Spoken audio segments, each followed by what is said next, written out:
দ্রব্য 50% ছাড় দিয়ে বিক্রি করে, এইটুকু পড়েছি, ছাড় দিয়েছে 50%। ছাড় কার উপর দেওয়া হয়? এই যে পেনটার গায়ে যদি 500 টাকা লেখা থাকে, আমি 400 টাকায় কিনলাম, তারপর এর গায়ে যেটা লেখা ছিল ওটার ধার্য মূল্য, তার উপর ছাড় দিয়ে 100 টাকা ছাড় দিয়ে আমার কাছে বিক্রয় করেছে।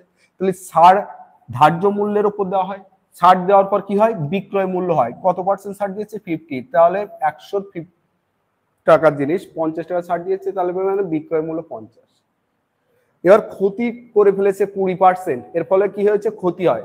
লাভ বা ক্ষতি কার উপর হয়? ক্রয় মূল্যের উপর হয়। তাহলে ক্রয় মূল্য যদি 100 হয়, 80, বিক্রয় মূল্য কত? 80।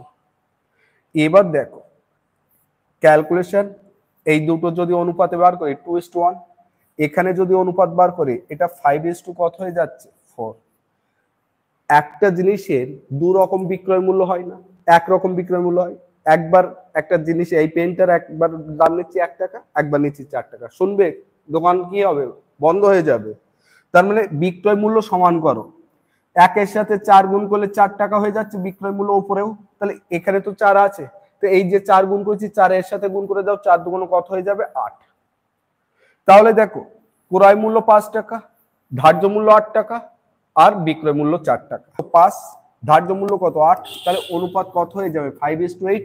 এ অপশন রাইট হয়ে যাবে। গতিবেগ 5 কিমি পার ঘন্টা বৃদ্ধি করে। রেলের গ্রুপ ডিতে এসেছিল, সেই কোশ্চেনকে প্যাটার্ন